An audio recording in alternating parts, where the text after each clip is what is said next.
Le grand frère de Aïda n'est pas très bavard, tout le long du trajet s'est passé en silence, il me jetait des regards quelquefois sans rien dire.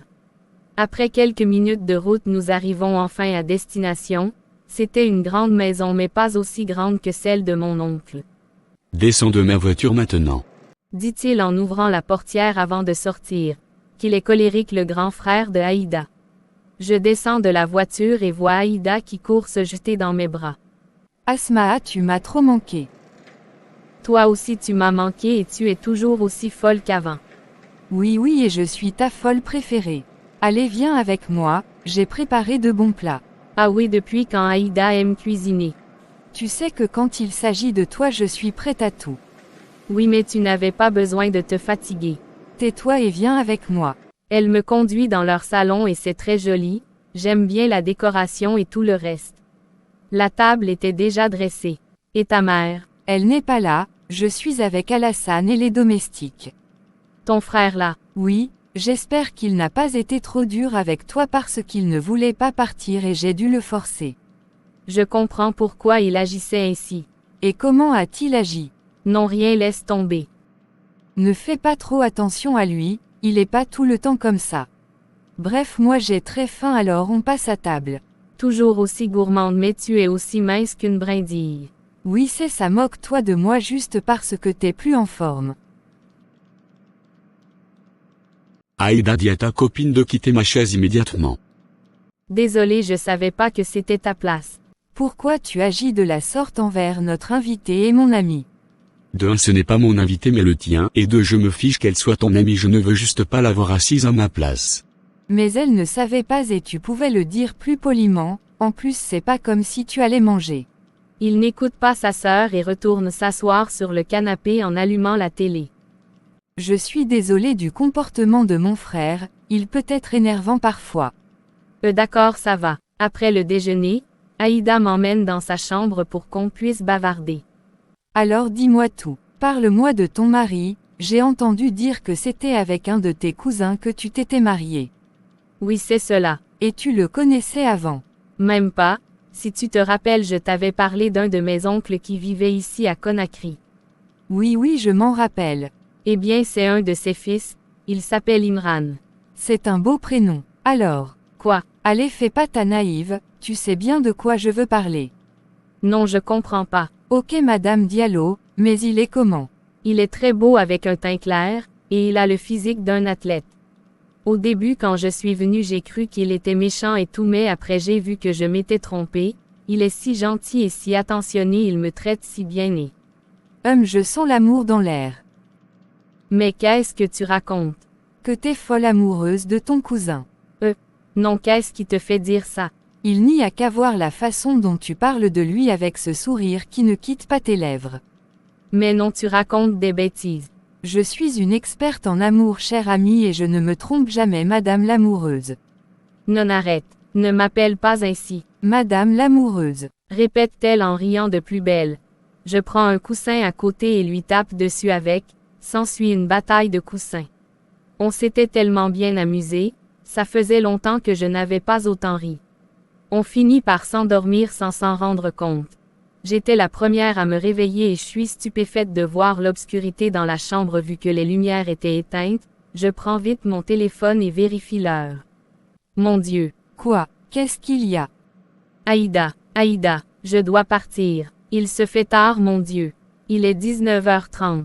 Ok mais arrête de paniquer, on va trouver un taxi même si ça sera pas facile. Je dois vraiment rentrer Aïda, oh mon Dieu pourquoi je me suis endormie. Calme-toi Asmaa, et tu as déjà prévenu Imran que tu seras chez moi alors pas besoin de paniquer. Il t'a même pas appelé depuis ce qui prouve qu'il n'est pas inquiet alors arrête de stresser. Allez viens on va te trouver un taxi. Où vas-tu? Chercher un taxi pour Asmaa, il se fait tard et elle doit rentrer. Tu sais bien que ça sera pas facile d'en trouver vu la distance des deux quartiers. Oui mais on n'a pas le choix. Attends, je vais la déposer. Merci beaucoup Frangin, tu nous sauves. Il ne dit rien et prend sa clé sur la table avant de me faire signe de le suivre, chose que je fais sans discuter. Une fois dans la voiture, il me demande le nom de mon quartier ce que je lui dis sans hésiter. Merci. Par la grâce de Dieu, nous arrivons à la maison à 21h34 et je descendis de la voiture avant même que je ne puisse placer un mot. Il démarre sa voiture et s'en alla. Qu'il est chelou le grand frère de Aïda, me dis-je à moi-même avant de courir dans la maison. Dans le salon je trouve tout le monde sauf mon oncle et Imran. La petite villageoise est de retour depuis ce matin. Ton oncle a voyagé, tu vas en profiter pour montrer ton vrai visage.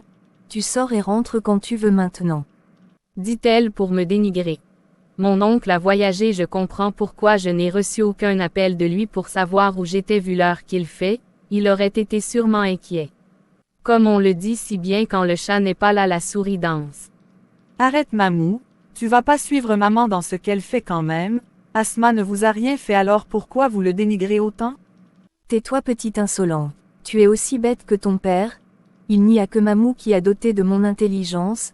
Toi et ton père vous êtes comme des marionnettes, incapables de discerner le vrai du faux. Je suis désolée ma tante, je ne voulais pas rentrer à cette heure mais... Qui est cet homme qui t'a déposé? C'est le frère de... Arrête de mentir et dis plutôt que c'est ton amant. Non, je te jure ma tante que... Tu jures quoi? Tu veux dire que je n'ai pas vu par la fenêtre une voiture te déposer? Que je suis en train de mentir? Non Imran, crois-moi s'il te plaît, c'est pas mon amant Donc c'est moi la menteuse. Non ma tante, je ne dis pas que tu es une menteuse mais juste que vous interprétez mal les choses. Vraiment, alors donne-nous la vraie version. Mais laissez-la s'exprimer à la fin. Si vous voulez connaître la vérité, laissez-la parler sans lui couper la parole. C'est bon, je ne veux rien entendre, prépare tes affaires car demain on quitte cette maison. J'ai réussi la phase la plus importante de mon plan et je dois fêter ça, je sors de la maison et grimpe dans la voiture pour une destination bien connue. J'allais passer un bon moment avec mon homme après qu'il m'ait délaissé pendant un bon moment. Il m'avait appelé pour me prévenir qu'il serait là dans quelques minutes. Je m'étais faite toute belle pour l'attendre. Non seulement j'étais belle et sexy dans ma robe rouge qui couvrait à peine mes cuisses, mais j'avais décoré la chambre avec des bougies et des pétales de fleurs. Accompagné de 2 verres et un whisky comme dans les films de romance, c'était juste magnifique. J'étais si fière de moi. J'étais assise sur le lit quand quelqu'un tape à la porte. Enfin mon baby était là. Je cours vite ouvrir la porte. Salut baby. Comment vas-tu Samira? Tu viens de gâcher mon humeur. Waouh, c'est beau ici. C'est toi qui as fait ça. Oui, je l'ai fait pour toi. J'imagine que tu me demandes ma main là maintenant. Ça sera si romantique, n'est-ce pas? Tu vas pas recommencer Samira. Pourquoi baby? Pourquoi tu ne veux pas qu'on se marie? Tu sais qu'on s'aime, alors marions-nous. Je t'ai jamais dit que je t'aimais Samira et tu sais bien que je crois pas en l'amour moi. Je sais. Je te l'ai dit depuis le début de cette relation, je t'ai bien dit de ne pas tomber amoureuse de moi car cette relation ne signifie rien pour moi, on s'aime juste pour le plaisir et rien d'autre, alors ne va pas te faire des idées. Je sais baby, mais je ne peux pas contrôler mon cœur. Je peux pas contrôler mes sentiments. Et c'est arrivé sans que je le sache. Alors chasse-les, car tu vas en souffrir. C'est vrai qu'à mes yeux tu es différente des autres mais juste parce que t'es bien plus meilleure et rien de plus. J'ai toujours été sincère avec toi, je t'ai toujours parlé de mes intentions envers toi, alors ne joue pas aux amoureuses avec moi. Ça me fait tellement mal de t'entendre dire ces choses, n'as-tu pas de cœur? Pourquoi est-ce si difficile pour toi de m'aimer? Après tout ce que je fais. Qu'est-ce que tu m'apportes si n'est que le sexe? Et n'importe quelle fille peut le faire si tu ne veux pas, je ne t'ai jamais forcé non plus, alors arrête-moi ton discours à 2 balles. Je ne savais plus quoi dire. De toutes les façons, Imran a toujours été comme ça avec moi. Il me traite comme une moincurienne. Il se fiche de ce que ressent. Comment j'ai pu tomber amoureuse d'un tel homme? S'il te plaît Imran, s'il te plaît épouse-moi. Je ferai tout ce que tu veux. Je sais que tu m'as prévenu de ne pas tomber amoureux de toi, mais c'est arrivé tout seul baby. Je t'aime désespérément. Épouse-moi juste. Je ne vais pas t'empêcher d'aller voir d'autres filles et de me tromper, mais je veux juste porter ton nom de famille. Je veux être ta Madame Diallo. Je suis déjà marié. Quoi? Mais non. Tu plaisant. C'est une blague. Sauf qu'elle est de mauvais goût. Je ressemble à un plaisanteur. Tu ne peux pas te marier alors que moi je suis là. Point non, c'est pas possible. Mon père m'a donné de force sa nièce comme épouse. Mais c'est pas possible. Ce genre de choses n'existe plus. On est au 21e siècle là. Mon père se fout du siècle dans lequel on se trouve, mais il oublie que je suis pas le genre de fils qu'on oblige à faire ce qu'il ne veut pas, alors je vais me débarrasser de cette fille coûte que coûte. Écoute baby, Je pense que si tu m'avais présenté à ta famille comme ta fiancée, ton père t'aurait pas imposé une autre fille. Je suis la femme idéale pour toi. Je ne suis pas prêt de me marier. Alors je vais t'attendre, baby. Je serai là jusqu'à ce que tu sois prêt. Je suis pas sûr de me marier, Samy. Pourquoi tu m'appelles par mon prénom, baby? Donne-moi un surnom comme je le fais avec toi. Arrête ça, je suis pas venu pour que tu me prennes la tête. Je t'ai dit que je voulais pas me marier, alors arrête avec tes bêtises et oui, je vais t'appeler par ton prénom. Samira, c'est ça ton prénom et c'est comme ça que je vais continuer à t'appeler. Baby, ne te fâche pas s'il te plaît. Tu sais quoi, je me casse d'ici. Non. Point non, s'il te plaît, ne pars pas. Non. Il était parti sans prêter attention à mes supplications. Je me sentais si mal. Je suis tombée amoureuse d'un diable. Pourquoi? Samira commençait à devenir trop chiante. Je lui avais bien dit depuis le début de ce jeu, car oui, pour moi c'est un jeu et les règles étaient claires, et l'une des règles était que personne ne devait tomber amoureuse, mais elle n'a pas respecté sa part. Au début elle avait l'air si sûre qu'elle ne tomberait jamais amoureuse de moi et je l'aimais bien pour ça, car je ne voulais pas d'une relation sérieuse, mais elle n'a pas tenu parole. Je sors de l'hôtel et rentre dans ma voiture. Je m'attendais à passer une nuit incroyable avec Samira, mais elle m'a vraiment déçu et je ne peux pas rentrer à la maison comme ça. J'ai besoin de me distraire et heureusement que Samira n'est pas la seule sur ma liste, alors je sors mon téléphone et lance un appel. Allô? Si tu es libre, je veux que tu me rejoignes tout de suite à l'hôtel. Après une semaine de préparation pour le déménagement, le jour J était enfin arrivé. Tu vas vraiment me manquer, Asma. Toi aussi, mais tu pourras venir me rendre visite quand tu veux, je me sentirai si seule. Enfin, on sera débarrassé de cette villageoise. Pourquoi es-tu si désagréable envers Asma? Qu'est-ce qu'elle t'a fait au juste? Tu es bien trop stupide pour voir que cette fille joue la comédie avec vous. C'est une sorcière et elle vous a envoûtés tous sauf maman et moi. Écoute Mouna, laisse tomber s'il te plaît. Bon papa, je crois qu'il est temps pour nous de partir. Oui mon fils, vous avez ma bénédiction. Merci père. Surtout prends soin de ta femme. Je le ferai. Ensuite mon oncle se dirige vers moi avant de me prendre les mains. Avant que vous ne partiez, j'aimerais te parler en privé, ma fille. D'accord mon oncle, dis-je en le suivant dans son bureau qui se trouvait à quelques pas de la cuisine. Arrivé dans le bureau de mon oncle, il me demande de m'asseoir sur le canapé, ce que je fis et il vint s'asseoir à mes côtes. Tu sais ma fille, maintenant que vous partez dans votre propre maison, je ne serai plus là pour te protéger contre mon fils. Me protéger, mais mon oncle Imran n'est pas méchant et il se comporte bien avec moi, tu l'as toi-même remarqué. C'est vrai qu'au début il n'était pas ainsi, mais maintenant je lui fais entièrement confiance, mon oncle. C'est vrai qu'il a changé de comportement ces derniers temps et ça m'étonne vraiment. Le connaissant, il n'est pas du genre à changer soudainement de décision. Et pour être franc, quelque chose me dit au fond de moi qu'il n'est pas sincère. Je n'arrive pas à le croire ma fille, et si ça ne tenait qu'à moi vous resteriez dans cette maison. Mais comme c'est toi qui l'as voulu, c'est pourquoi j'ai accepté. Oui, c'est moi qui l'ai voulu. Néanmoins ma fille, sache que tout mariage a ses problèmes qui peuvent surgir en tout moment. Le plus important c'est d'apprendre à y faire face avec douceur et avant qu'ils ne détruisent la relation. Dans un mariage, les conflits sont normaux, je dirais même sains. C'est la manière de les gérer qui compte. Si une dispute survient, essaye de changer de sujet, d'injecter une dose d'humour. De manifester de la sympathie ou de montrer à ton mari que tu l'apprécies. Si c'est peine perdue, retire-toi un moment afin qu'il se calme. D'accord mon oncle. Qu'Allah te donne la force de faire face à tous ces moments d'obstacles qui surviendront dans votre vie de couple. Amin. Tu peux y aller maintenant. Imran, j'ai pas vu ma tante et je ne peux pas partir sans lui demander sa bénédiction. Écoute Asma, je pense pas que ça soit une bonne idée, maman ne voudra pas te voir et c'est la risque de créer une dispute. Mais, Imran a raison, je connais Leïla et son tempérament chaud, elle risque de faire un scandale. Vas-y ma fille, ne t'en fais pas pour elle, tu peux y aller. Allons-y. au revoir mon oncle, vous allez énormément me manquer. Toi aussi tu vas nous manquer. Tu ferais mieux de partir car Imran semble vraiment pressé. Je lui souris une dernière fois avant qu'elle et mon oncle ne m'accompagnent jusqu'à la voiture où Imran m'attendait impatiemment. Je serre mon oncle et Mouna dans mes bras avant de monter dans la voiture. Direction pour un nouveau départ. On t'avait quitté la maison de mon père, j'étais enfin chez moi et j'étais libre de faire ce que je voulais et comme je veux. Klaxonnai-je une fois devant le portail. Mon gardien court ouvrir le portail avant que je n'entre avec la voiture. Tout le long du trajet je n'avais pas adressé la parole à Asmaa, je gare la voiture et sortis de la voiture. Moussa vient prendre le reste des bagages dans le coffre. Oui, monsieur. Dit-il en courant vers le coffre. Je rentre dans la maison sans rien dire à Asmaa et elle me suit jusqu'au salon. La maison n'était pas aussi grande que celle de mon père mais c'est une maison que j'ai construite avec mon propre argent. Je venais toujours dans cette maison quand j'étais en colère, que j'avais besoin de trouver des solutions à mes soucis, quand j'avais envie d'être tranquille. Je n'ai jamais envoyé quelqu'un ici, même ma famille, Asmaa est la toute première personne. Je prends place dans mon fauteuil et Asmaa vient s'arrêter devant moi. Quelque chose ne va pas, Imran. Non, pourquoi cette question? Tu ne m'as pas adressé la parole depuis et je sens que tu es fâché contre moi.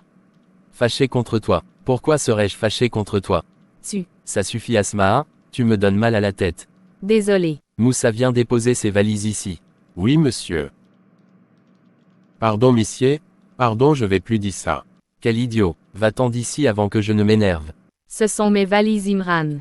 Oui, je sais et c'est pourquoi je l'ai demandé de les déposer ici. Je comprends pas. Prends tes valises et va les déposer dans la chambre. Moussa comptait le faire et tu l'as n'en empêché. Bébé, est-ce toi qui paye Moussa dans cette maison? C'est mon gardien et c'est moi qui le paye alors je suis libre de lui dire quoi faire ou pas. Désolé mais je le dis parce que je peux pas porter ces valises seul Imran, c'est trop lourd pour moi. Je comprends que tu veuilles pas qu'il les prenne mais il peut au moins m'aider à les porter s'il te plaît. J'ai dit non et n'insiste pas. Je comprends pas Imran, peut-être qu'il est de mauvaise humeur, oui ça doit sûrement être ça. Il n'est pas comme ça d'habitude, je devrais le laisser tranquille et ne pas l'énerver davantage. Mais comment vais-je transporter ces 2 grosses valises? J'ai pas le choix après tout. Je prends mon courage à 2 mains avant de me décider. Épuisé et essoufflé, j'avais enfin pu porter ces valises jusqu'à la seuil de notre chambre. Qu'est-ce que tu fais? Je reprends des forces pour faire rentrer mes valises dans notre chambre. Quoi? Non, t'as dit quoi là? Notre quoi? Tu as une chambre ici. Tu penses que tu te trouves dans la maison de merde de ton père au village. Imran, pourquoi tu manques de respect à mon père pour ça? Qu'est-ce qui t'arrive? Dis-moi ce qui ne va pas. Si je t'ai fait quelque chose sans le savoir alors pardonne-moi s'il te plaît. Écoute Asmaa, prends tes valises et sors de ma chambre, tu vas occuper la chambre d'amis immédiatement. Mais Imran, je n'eus pas le temps de terminer ma phrase qu'il me claque la porte au nez. J'étais abasourdi par son comportement soudain. Ça doit être la fatigue et le stress du travail. Fatigué, je prends ma valise que je traîne à la chambre d'amis, heureusement qu'elle est juste à côté de la chambre d'Imran. Après la première, je retourne chercher la seconde valise. Mon Dieu, quel que soit le problème qui rend Imran aussi nerveux, régler ce problème pour lui. J'ai pas pu fermer l'œil de la nuit, Imran est sorti tard la nuit et n'est pas rentré jusqu'à présent. Je me lève, prends mon téléphone et vérifie l'heure. Il est 8h et Imran n'est toujours pas rentré. Je quitte la chambre et sors à l'extérieur de la maison où je vois le gardien assis à son poste en train de chantonner. Quand il me voit, il arrête de chanter et court vers moi. Madame ou bonjour, tu as besoin de quoi? Bonjour Moussa, non je n'ai besoin de rien. Compris mais madame ou tu as visage serré comme caca. Tu as toi-même constaté que ton patron n'est pas rentré depuis hier soir et ça m'inquiète vraiment. Anen c'est ça tout a serré ton visage. Nano moi déjà habitué donc moi ne pas inquiéter pour ça, elle va revenir. Comment ça tu es habitué? Tu connais Imran depuis quand pour être habitué à ces sorties nocturnes? Moi connais patron depuis 5 ans que je travaille ici, patron sort la nuit et rentre jusqu'en demain. Moi je suis déjà habitué. Tu veux dire que Imran a cette maison depuis longtemps pourtant il m'a rien dit à ce sujet, je pensais que c'était une nouvelle maison qu'il avait louée. Et donc il a l'habitude de sortir tard et dormir dehors. Pourtant il ne faisait pas ça quand on était chez mon oncle. Oui oh madame ou, arrête de serrer ton visage elle va revenir. D'accord. Je crois que je vais aller lui faire à manger, il n'a rien mangé hier nuit avant de sortir et il devrait avoir faim à son retour. Madame ou moi aussi j'ai faim depuis hier. D'accord, je vais te donner ta part quand j'aurai fini. Merci madame ou tu es gentille. Avec l'espoir que Imran va bientôt rentrer, je pars dans la cuisine pour lui faire à manger. J'étais concentré dans mes tâches quand mon téléphone se mit à sonner, j'espérais que ça soit Imran mais c'est le nom de Aïda qui s'affichait sur l'écran. Allô Aïda, comment vas-tu? Je vais bien et toi? Ça va. À entendre ta voix on dirait pas. Non, je vais bien, juste la fatigue du déménagement. Ah, vous avez déménagé dans votre maison, donc je pourrais venir te rendre visite à présent que tu n'es plus chez ta sorcière de belle-mère. Arrête de la traiter de sorcière. C'est ce qu'elle est, il n'y a que les sorcières qui accusent les autres de l'être. Bref, je m'ennuie grave à la maison, je peux venir te voir. Oui, bien sûr, je suis en train de cuisiner à l'instant. Ça tombe bien, ajoute ma part, j'arrive immédiatement. Gourmande. J'accepte et mon cœur reste ouvert. Bye, ma marmite est en train de brûler, dis-je en raccrochant. Ça faisait si longtemps que je ne m'étais pas autant amusé, j'ai passé toute la nuit à faire la fête avant de passer un bon moment avec une pute que j'ai rencontrée à la soirée. C'est ça ma vie, m'amuser et faire la fête, je ne peux pas me contenter d'une seule femme et j'ai pas le temps pour le mariage et toutes les responsabilités qui suivent. Je veux profiter de ma jeunesse. Le mariage n'est pas aussi important pour moi, ça ne signifie absolument rien pour moi. Maintenant que j'ai réussi la phase la plus importante de mon plan, le reste sera comme du jeu pour moi. Je ne vais pas chasser cette fille, elle s'en ira d'elle-même, sinon je m'appelle pas Imran Diallo. Satisfait et fier de moi, je sors de l'hôtel et prends ma voiture direction la maison. Une fois garé, je sors de la voiture. Bonjour patron. Bonjour Moussa, comment tu vas? Je vais bien patron. Et Asmaa? Asmaa, ce qui est Asmaa. Patron, moi je connais pas au. Mon Dieu, quel est ce genre de gardien? Pourquoi je ne le renvoie pas depuis?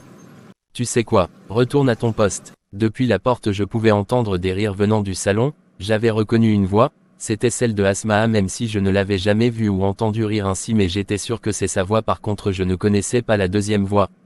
C'était une voix féminine, mais bizarrement c'était pas la voix de ma sœur Mouna, mais si ce n'est pas Mouna avec qui elle rit de la sorte. J'étais si curieux de découvrir l'identité de la personne que je m'empresse de rentrer dans le salon. Arrivé au salon, je vois une fille de teint clair mais pas aussi clair que Asmaa assise à côté d'elle avec un téléphone en main. Elle semblait lui montrer quelque chose dans le téléphone et les deux étaient tellement concentrés qu'elle ne m'avait pas vu rentrer. Qui est cette fille? Est-ce son amie dont elle m'avait parlé? J'étais toujours arrêté jusqu'à ce que Asmaa me voie et elle se lève immédiatement et vient vers moi. Imran, Dieu merci, tu es rentré. Dit-elle l'air soulagée. La fille n'avait pas bougé d'un pouce, elle me regardait juste. C'est mon ami dont je t'avais parlé, Aïda. Je crois que tu aurais pu saluer avant toute chose. Écoute jeune fille, ici c'est chez moi et je fais ce que je veux. J'étais si soulagé de revoir Imran, je pensais qu'à son retour il serait devenu comme avant, mais non, il était toujours de mauvaise humeur apparemment. Aïda, tu n'aurais pas dû lui dire ça. Quoi, je n'ai rien dit de mal moi, il n'a pas de bonne manière lui, il rentre dans la maison sans saluer les gens qui sont là même si c'est sa maison. À première vue il ne ressemble pas à celui que tu m'as décrit, il semble aussi orgueilleux que mon frère. Je comprends pas, il n'est pas comme ça d'habitude, mais depuis qu'on y est il est bizarre, il doit peut-être avoir des soucis au boulot. Si c'est le cas tu devrais lui parler. Oui, je le ferai. Je crois que je vais y aller avant que mon fou de frère n'entre, je suis sorti sans lui dire et s'il rentre avant moi j'aurai chaud. Ah oui, j'imagine bien. Allons, je vais t'accompagner, dis-je en me levant et elle fait de même. J'accompagne Aïda jusqu'à l'extérieur, elle prend un taxi avant que je revienne à la maison. Je me dirige vers la chambre de Imran pour lui dire que j'ai préparé pour lui au cas où il a faim. Je toque plusieurs fois et il ne répond pas. Imran, c'est moi, je voulais te dire que j'ai fait à manger si tu as faim. Il ne répond toujours pas, alors je décide de rentrer pour voir si tout va bien. J'entre et ferme la porte et au même moment Imran sort de la douche complètement nu. Ah! Qu'est-ce que tu fous ici? C'est quoi cette chose énorme? Quoi, tu n'as jamais vu ça? Sors de ma chambre, idiote, dit-il en s'approchant de moi fou de rage. Je me mets à courir dans la chambre comme une folle. Au secours! Non, ne t'approche pas de moi avec cette chose énorme. Arrête-toi immédiatement, arrête-toi j'ai dit. Moussa, viens m'aider. Je suis morte aujourd'hui, dis-je en pleurant et en tournant en rond dans la maison. J'étais tellement paniquée que j'avais même oublié où se trouvait la porte. Arrête-toi petite villageoise. Ah! Dis-je en esquivant le coussin et sans faire exprès je me tape la tête sur... Cette fille est une vraiment folle, elle s'est cognée la tête sur le mur et s'est évanouie par la suite. J'ai dû faire appel à mon médecin personnel pour qu'il vienne la consulter à la maison. Alors comment elle va? C'est pas que je suis inquiet pour elle, hein. Elle va bien monsieur Diallo, ne vous inquiétez pas, c'est juste une petite blessure pas profonde, avec les comprimés que je lui ai prescrits et du repos elle s'en remettra très vite. D'accord, merci beaucoup. Elle devrait faire plus attention prochainement. Bon, j'y vais à présent. Laissez-moi vous accompagner à la porte, dis-je en l'indiquant le passage. J'accompagne le docteur à sa voiture avant de retourner prendre la mienne pour la pharmacie. Aïe. Aïe, ma tête me fait affreusement mal. Je me réveille et la première chose que je constate est que je ne suis pas dans ma chambre mais celle de Imran. Mais qu'est-ce que je fais dans la chambre de Imran? Et là tout me revient. Oh mon Dieu, je me rappelle de tout à présent. Comment vais-je pouvoir faire face à Imran après ce qui s'est passé? Je ne pourrai plus le regarder dans les yeux. Oh non. Point non. Point non, je dois quitter cette chambre avant qu'il n'arrive. Je quitte le lit avec difficulté mais je devais à tout prix partir de cette chambre avant que Imran n'arrive. À peine que j'arrive à la seule que je glisse. Ah! Crée-je en fermant les yeux. Mais avant même que je tombe par terre, je sens un bras solide me rattraper et ce parfum. Je le recontacterai parmi des milliers, il est là. Mon Dieu, c'est lui. J'ouvre immédiatement les yeux et nos regards se croisent. Il me regardait avec ce regard qui en disait long de ses yeux marrons, ce regard envoûtant et je n'arrivais plus à le quitter des yeux. C'est la toute première fois que je suis si proche de lui, nos nez se touchent presque et mon queue cogne si fort ma poitrine comme s'il voulait sortir, j'avais même de la peine à respirer correctement mais qu'est-ce qui m'arrive? Apparemment tu veux me créer des problèmes toi. Non. Point non. Tais-toi, que fais-tu debout, hein? Tais-toi, regarde ce qui t'est arrivé par ta faute, qu'est-ce qui t'a pris de rentrer dans ma chambre sans ma permission? J'ai toqué mes dessus. Tais-toi j'ai dit, me crie-t-il, imagine que je ne sois pas arrivé à temps, tu t'aurais fait mal et si mon père t'avait vu ainsi, il m'aurait sûrement accusé alors que c'est ta stupidité qui t'a conduit à cela. Pourquoi tu ne dis rien? Mais qu'est-ce qu'il veut à la fin? Quand je veux répondre il me demande de me taire et maintenant que je le fais il veut que je parle. Tu peux me laisser à présent. Viens avec moi, tu vas prendre tes médicaments mais avant tu vas manger. Il y a quoi à manger dans cette cuisine? J'avais préparé du riz gras pour toi. D'accord. Tiens, c'est pour toi. Mais j'ai déjà mangé avec Aïda et je n'ai pas faim. C'est pas mon problème, tu vas juste finir cette assiette et prendre tes médicaments immédiatement. C'est beaucoup trop pour moi. Vas-y, mange. Je boude avant de commencer à manger. Pendant que je mangeais, Imran était concentré sur son téléphone et me lançait des regards de temps en temps. À un moment son téléphone se mit à sonner et il décroche sans faire attention à ma présence, je ne pouvais entendre la voix de son interlocuteur. Allô? Écoute Samira, je ne suis vraiment pas d'humeur là. Oui je sais mais je ne te dois aucune explication, tu n'es pas ma mère, ok? Alors arrête-moi ça. Tu sais quoi, on en reparlera mais pas aujourd'hui. À plus. Et toi, tu n'as toujours pas fini? Oui j'ai déjà fini. Tiens, ce sont tes médicaments à l'intérieur, tu sais lire j'espère. Oui bien sûr. D'accord alors tu sauras comment les prendre. Dit-il en se levant et quitte la cuisine. À vrai dire j'étais contente qu'il soit parti, je déteste les médicaments et je compte pas en prendre. Je me rappelle que quand j'étais au village et que je tombais malade ma mère me pourchassait pour que je prenne mes médicaments, j'ai toujours préféré les injections. Je me lève de là où j'étais assise et me dirige vers la poubelle avec les comprimés que j'étais censée avaler en main, quand je voulus les jeter une voix m'arrête. Que fais-tu? Je t'ai posé une question et qu'est-ce que tu as en main? Que veux-tu jeter dans la poubelle? Laisse-moi voir. Non, ce n'est rien. Il ne m'écoute pas et m'oblige à lui montrer ce que j'ai dans la main. Mais ce sont tes comprimés, tu voulais les jeter à la poubelle. Désolé mais, je n'aime pas les médicaments.